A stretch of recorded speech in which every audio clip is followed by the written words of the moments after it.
You want to be me? You think this is funny, boy? Well, okay. I'm gonna learn you this. Hi, I'm SoCal Honey Badger, and that was my intro. People say that you can't stream fighting games and you can't be successful as a streamer doing fighting game content, but that's not true. I am a successful streamer, and I do primarily fighting game content. They say you can't focus on the game and interact and entertain your audience at the same time. But that's not true, because I do that all the time. That's what I do. And if you want to see it live, you could go over there. Somebody post the Twitch link. Post it there. That's not where I said to post it. You put it in the wrong spot. Before I get deeper into this, make sure you subscribe to the channel so that way I know you like this crap and I'll be more inclined to make more. Anyways, you hear it all the time. You've heard it from every prominent fighting game personality and fighting game streamer that you can't really stream fighting games. They're not very good content for viewers to enjoy on your favorite streaming platform. You've heard it from guys like Eris, Sajam, Maximilian, who says it's very, very hard to do that because fighting games require a lot of brain power and mental acuity, mental focus. Right? Right. But that's actually not entirely true. Yes, fighting games don't have downtime like a game like the Fort Legends, okay, the Apex Twins, right? Those games have downtime where you're hiding from someone or you're building someone and you can interact with your chat and you can interact with your viewers and you can tell a joke or a little story, like a funny anecdote about your life or your friendships or the last time you got laid. You didn't get laid, okay, but you lied. But it was compelling content. It was good storytelling material, and you could do it during those games. And I'm telling you, you can do it during fighting games too. But you have to understand. Why is my mic moving? Stop. Oh, I didn't extend it far enough. Anyways, moving on. Fighting games do have downtime that you can use. Now it's too close. Now it's too close. Okay. Okay. All right. We have it in a place where we want it to be. Fighting games do have downtime that you can use to interact with your audience in the middle of a match. It's possible with practice to do as long as you understand fighting games at a basic understanding of a basic level of beginning. Okay? Fighting games have been described by a man named David Serlin, who literally wrote the book on fighting games as a competitive sport called Playing to Win. So go read that. I'll be right here. I'll wait. You're not going to read it. Anyways, in his book, he describes fighting games as a double-blind game, kind of on par with something like poker. What that means is, at any point in time during a match, you and your opponent, there's me and my opponent. Okay, I was the one punching. My opponent was the one not getting punched.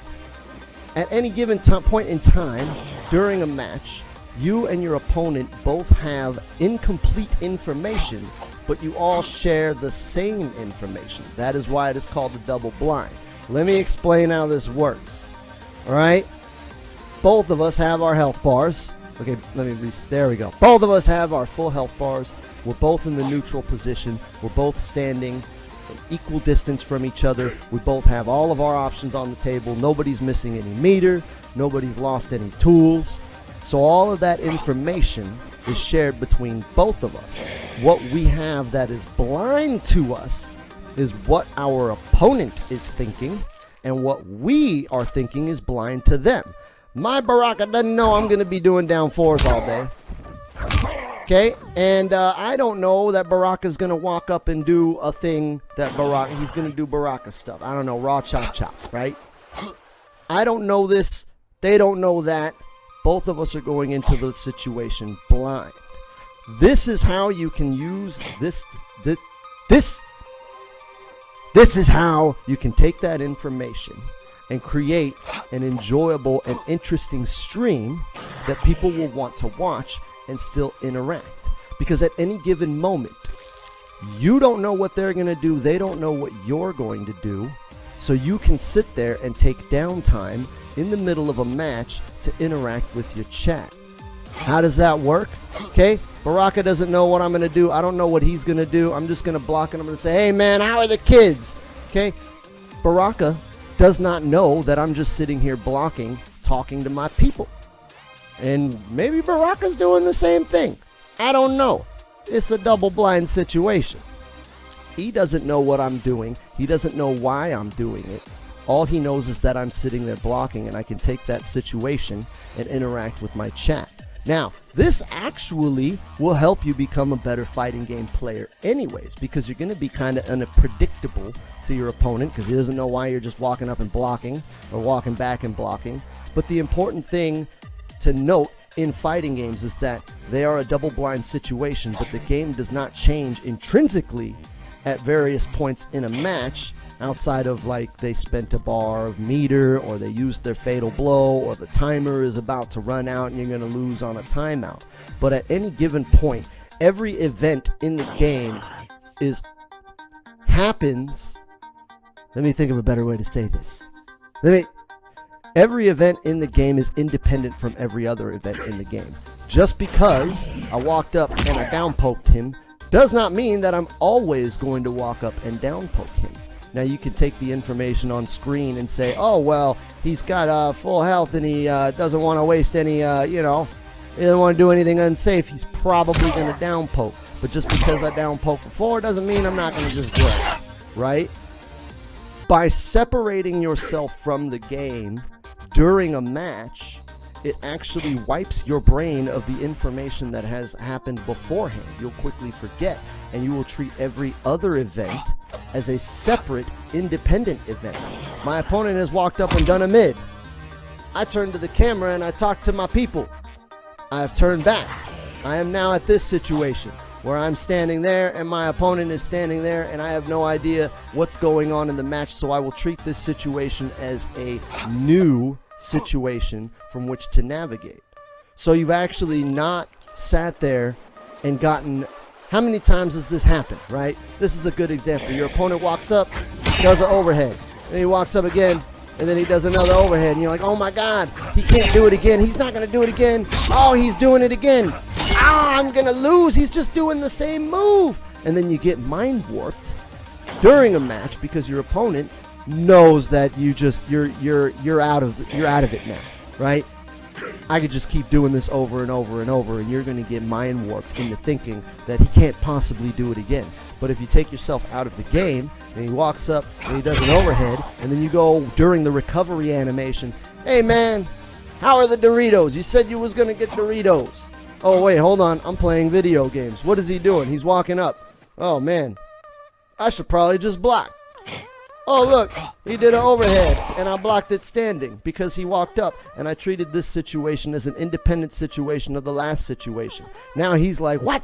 How did he make that read? People say that all the time. How do I make these reads? I make these reads because I look at each individual event as its own separate event, irrelevant to whatever has happened before. I'm looking at the situation on the screen and saying, all right, he's from this range, he's got these options, whatever. I'm going to pick one and I'm going to block there. Or, you know, he's waking up, I sweep him. Hey, what's up, Jimmy? Blah, blah, blah, blah, blah. He's getting up. Okay, what's he going to do on wake up? I don't care. I'm in range to grab him. And they're like, how did you make that read? I didn't make that read based on information that had been stacked throughout the course of the match. I'm treating every event as a separate thing. Just because he blocked at this situation doesn't mean he's going to block at that situation. And because my mental stack has been wiped because of the distraction, I can approach every situation differently. And just based on the information presented on screen, we are here, our health is here, he probably wants to do this, I can make a read.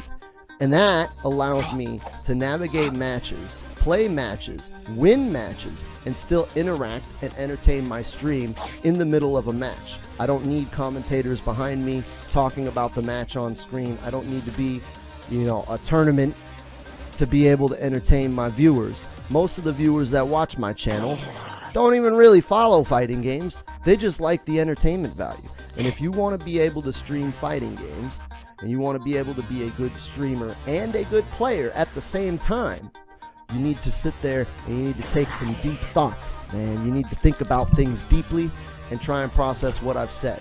Look at every situation as a different situation. Know when you're at frame advantage or disadvantage or locked in an animation, and you can take that time to interact with your viewers and entertain people. I've gotten so good at it to the point where I actually made it a thing on my channel that people can spend the chat channel points on Twitch to request a song that I will sing during the next match. And I will actually sing the song. I have it set up to where I do karaoke, right? I have a screen set up behind the camera. You can't see it, but I can see it. And I can read the lyrics, and I can play the match while reading the lyrics, and I actually win half the time doing this.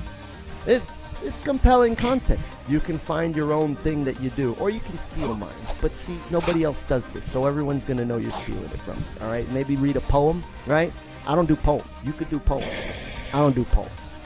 Find your own thing. Find a way to interact with your audience in the middle of a match, understanding the double-blind nature of fighting games.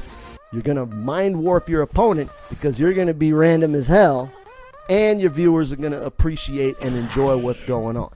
And you probably want to see it in action, so somebody go play a clip or something. Put the clip over there. Put it in the right spot this time. Give it to you, first we let it rock, then we let it roll, then we let it pop, don't let it go.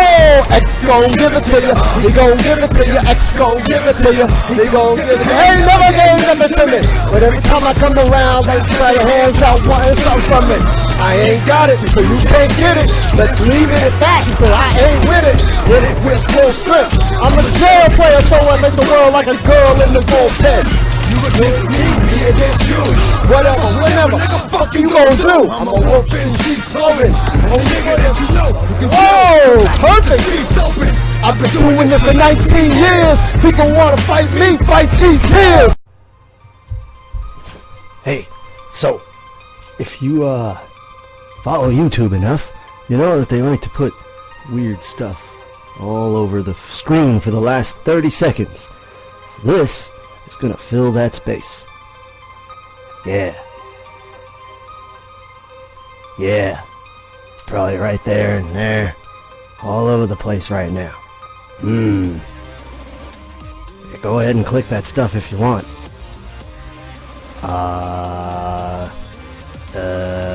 And that's 30 seconds.